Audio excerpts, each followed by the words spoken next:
आकाशवाणी भोपाल से प्रस्तुत हैं प्रादेशिक समाचार।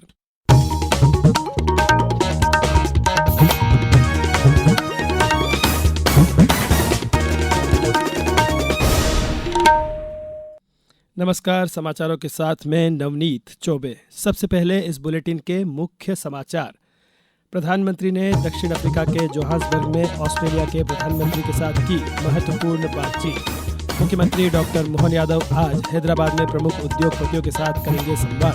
प्रदेश में पड़ रही कड़ाके की ठंड, भोपाल सहित कई जिलों में आज चल सकती है शीतलहर। और भारत और दक्षिण अफ्रीका के बीच क्रिकेट टेस्ट मैच श्रृंखला का अंतिम मुकाबला आज। अब समाचार विस्तार से।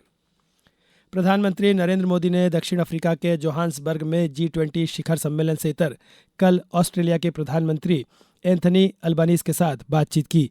दोनों नेताओं ने व्यापक रणनीतिक साझेदारी के 5 वर्ष पूरे होने के उपलक्ष्य में द्विपक्षीय संबंधों में उल्लेखनीय गहनता और विविधता पर संतोष व्यक्त किया। बैठक में रक्षा और सुरक्षा, महत्वपूर्ण खनिज, व्यापार और निवेश, शिक्षा तथा लोगों के बीच आदान प्रदान सहित कई क्षेत्रों में द्विपक्षीय सहयोग बढ़ाने पर चर्चा की गई। दोनों नेताओं ने आतंकवाद के खिलाफ वैश्विक लड़ाई को मजबूत करने के लिए अपनी प्रतिबद्धता दोहराई। ऑस्ट्रेलिया के प्रधानमंत्री ने भारत में हाल ही में हुए आतंकवादी हमले पर मृतकों के परिवारों के प्रति अपनी संवेदना भी व्यक्त की। आपको बता दें कि श्री मोदी 3 दिवसीय G20 नेताओं के शिखर सम्मेलन में भाग लेने के लिए कल शाम जोहान्सबर्ग पहुंचे हैं। मुख्यमंत्री डॉक्टर मोहन यादव मध्य प्रदेश में बड़े औद्योगिक निवेश आकर्षित करने के लिए आज हैदराबाद में investment opportunities in Madhya Pradesh सत्र के तहत दक्षिण भारत के प्रमुख उद्योगपतियों के साथ संवाद करेंगे। मुख्यमंत्री डॉक्टर यादव प्रदेश में निवेश विस्तार, नई इकाइयों की स्थापना और विभिन्न सेक्टरों में दी जा रही सुविधाओं पर संवाद करेंगे। मुख्यमंत्री डॉक्टर यादव ग्रीनको मुख्यालय का भ्रमण करेंगे और ग्रीनको समूह के शीर्ष नेतृत्व के साथ बैठक भी होगी, जिसमें ऊर्जा क्षेत्र में संभावित सहयोग और बड़े पैमाने के औद्योगिक निवेश पर चर्चा की जाएगी। इसके बाद दलीला होटल में आयोजित मुख्य सत्र में उद्योगपतियों के साथ 1-to-1 चर्चा करेंगे, जिसमें IT, ITIS, ESDM, biotech, manufacturing और MSME जैसे क्षेत्रों में निवेश योजनाओं और आगामी प्रोजेक्ट्स पर चर्चा होगी। प्रदेश में मतदाता सूची के विशेष गहन पुनरीक्षण यानी SIR के तहत कार्य कुशलतापूर्वक किया जा रहा है। इस बीच इंदौर कलेक्टर शिवम वर्मा ने SIR की प्रक्रिया में जन सहयोग का आह्वान करते हुए कहा कि नागरिक सही जानकारी देकर इस प्रक्रिया में सहयोग करें और मतदाता सूची को अधिक सटीक बनाएं। उन्होंने कहा कि आपका सहयोग ही पारदर्शी निर्वाचन की शक्ति है।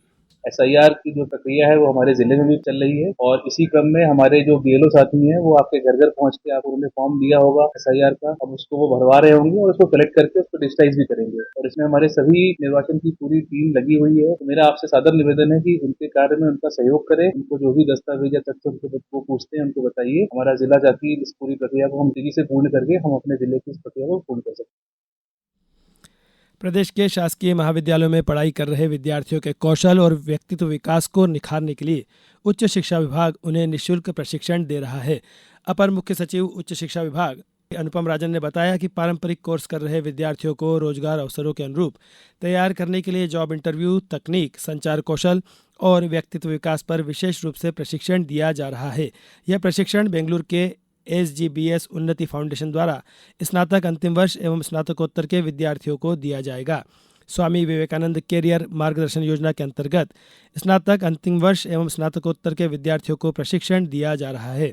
अब तक प्रदेश के 137 महाविद्यालयों में 345 प्रशिक्षण हो चुके हैं। इसमें 10,000 से अधिक विद्यार्थियों को कौशल एवं व्यक्तित्व विकास की ट्रेनिंग दी जा चुकी है। अब समाचारों में वक्त है ब्रेक का।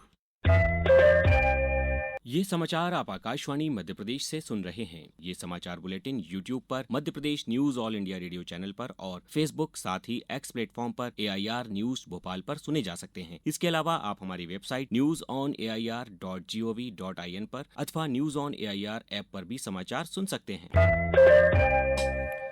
सूचना और प्रसारण राज्य मंत्री डॉक्टर एल मुरुगन ने कल गोवा के पणजी में भारतीय अंतर्राष्ट्रीय फिल्म महोत्सव के अवसर पर क्रिएटिव माइंड्स ऑफ टुमारो 2025 के 5वें संस्करण का शुभारंभ किया। गोवा से हमारे संवाददाता की एक report. Creative minds of tomorrow के माध्यम से 125 उभरते हुए सितारे अपने विचारों को पटकथा से लेकर पर्दे तक पहुंचाने के लिए 48 घंटे की एक गहन फिल्म निर्माण चुनौती के लिए तैयार हैं। भारत के सबसे प्रतिभाशाली और नवोदित युवा फिल्म निर्माताओं के लिए ये एक ऐसा मंच है जो आधुनिक समय के निर्देशकों, अभिनेताओं तथा कहानीकारों की खोज करता है। केंद्रीय मंत्री डॉक्टर एल मुरुगन ने इस पहल की सराहना की है जो देश के उभरते रचनाकारों को वैश्विक निर्माताओं और रचनात्मक नेटवर्क से जोड़ती है। उन्होंने न केवल फिल्म निर्माण के लिए बल्कि भारत की रचनात्मक भविष्य को आकार देने के लिए इसके महत्व को रेखांकित किया। डॉक्टर मुरुगन ने प्रतिभागियों से आग्रह किया कि वे अपने कौशल को निखारने और अपना सर्वश्रेष्ठ प्रदर्शन करने के लिए इस अनुभव का आनंद लें। देश के जाने माने फिल्म मेकर मुजफ्फर अली ने इफ्फी 2025 की पहली मास्टर क्लास शुरू की। इस मौके पर उन्होंने अपने पुत्र शाद अली के साथ चर्चा करते हुए फिल्मों से जुड़े अपने अनुभव साझा किए। इसके बाद विभिन्न थिएटर्स में अलग अलग फिल्में भी दिखाई गयी। आदर्श के साथ निखिल कुमार, आकाशवाणी समाचार। प्रदेश में कड़ाके की ठंड का दौर तेज हो गया है। कल भोपाल, राजगढ़, इंदौर, खंडवा, शाजापुर और नरसिंहपुर जिलों में शीतलहर चली, जबकि खरगोन में तीव्र शीतलहर का प्रकोप रहा एवं नरसिंहपुर जिले में कोल्ड डे रहा। सबसे कम न्यूनतम तापमान नर्मदापुरम जिले के पचमढ़ी में 5.8 डिग्री सेल्सियस रिकॉर्ड हुआ। राजगढ़ में 8, भोपाल में 9.6, इंदौर में 8.4 डिग्री सेल्सियस न्यूनतम तापमान दर्ज हुआ। वहीं नर्मदापुरम और रीवा जिले में दृश्यता घटकर 500 मीटर से 1000 मीटर के बीच रही। मौसम विभाग ने आज भी भोपाल, राजगढ़, खंडवा, इंदौर, शाजापुर में शीतलहर चलने की चेतावनी दी है। वहीं नरसिंहपुर जिले में शीतल दिन की परिस्थिति निर्मित हो सकती है। भारत और दक्षिण अफ्रीका के बीच 2 क्रिकेट टेस्ट मैच की श्रृंखला का दूसरा और अंतिम मुकाबला आज गुवाहाटी के बरसापारा क्रिकेट स्टेडियम में खेला जाएगा। मैच सुबह 9 बजे शुरू होगा। विकेटकीपर बल्लेबाज ऋषभ पंत भारत की कप्तानी करेंगे। भारतीय कप्तान शुभमन गिल चोटिल होने के कारण दूसरा टेस्ट मैच नहीं खेलेंगे। दक्षिण अफ्रीका ने पहले टेस्ट मैच में भारत को 30 रन से हराया था। वहीं ऑस्ट्रेलियन ओपन बैडमिंटन में भारत के लक्ष्य सेन पुरुष सिंगल्स के सेमीफाइनल में पहुंच गए हैं। सिडनी में लक्ष्य ने कल क्वार्टर फाइनल में अपने ही देश के आयुष शेट्टी को हराया। आज फाइनल में उनका मुकाबला ताइवान के चाउ टिएन चेन से होगा। वहीं इंदौर में खेले जा रहे स्क्वैश में इंडियन ओपन महिला फाइनल में अनाज सिंह का मुकाबला आज जोशना चिनप्पा से होगा। मध्य क्षेत्र विद्युत वितरण कंपनी के कार्यक्षेत्र के 16 जिलों के उपभोक्ताओं के लिए धारा 126 में लंबित प्रकरणों में लोक अदालत की तरह छूट प्रदान करने का अवसर उपलब्ध कराया गया है। इसके लिए उपभोक्ताओं को ऑनलाइन अथवा ऑफलाइन आवेदन करने की सुविधा दी गई है। आवेदन 1 दिसंबर से शुरू होकर 31 दिसंबर तक लिए जाएंगे। ऑनलाइन आवेदन के लिए उपभोक्ता कंपनी पोर्टल mpcz.in पर कंज्यूमर आईडी की प्रविष्टि करते ही उपभोक्ता को धारा 126 में दर्ज लंबित प्रकरण प्रदर्शित होगा। इसके बाद उपभोक्ता ऑनलाइन भुगतान का विकल्प चयन कर भुगतान कर सकते हैं। अब कुछ समाचार संक्षेप में। शिवपुरी जिले में प्रधानमंत्री पोषण योजना अंतर्गत विद्यालयों में विद्यार्थियों को गुणवत्तापूर्ण मध्याह्न भोजन उपलब्ध कराने के उद्देश्य से जिला पंचायत के मुख्य कार्यपालन अधिकारी विजयराज ने कल ऑनलाइन समीक्षा बैठक आयोजित की। खंडवा में 21 नवंबर से 4 दिसंबर तक पुरुष नसबंदी पखवाड़ा आयोजित किया जा रहा है। यह प्रक्रिया सरल, सुरक्षित और 5 से 10 मिनट में पूरी हो जाती है। नसबंदी कराने पर 3000 रुपये व प्रेरक को 400 रुपये की प्रोत्साहन राशि मिलेगी। भोपाल में SIR कार्य में तेजी लाने के लिए BLO को प्रतिदिन टारगेट पूरा करने पर प्रमाण पत्र और ट्रॉफी देने का ऐलान किया है। उमरिया जिले के विश्व प्रसिद्ध बांधवगढ़ टाइगर रिजर्व में एक बाघ का शव मिला है। घटना टाइगर रिजर्व के पतौर कोर परिक्षेत्र की है और बाघ की उम्र महज 2 वर्ष बताई गई है। इंदौर जिले के महू में 60 करोड़ रुपए की 18 बीघा शासकीय भूमि को अवैध कब्जे से मुक्त कराया गया है। इस भूमि पर करीब 40 वर्षों से अवैध कब्जा था। डिंडोरी कलेक्टर अंजू भदौरिया के मार्गदर्शन में CM हेल्पलाइन प्रकरणों के निराकरण में उल्लेखनीय प्रगति दर्ज की गई है।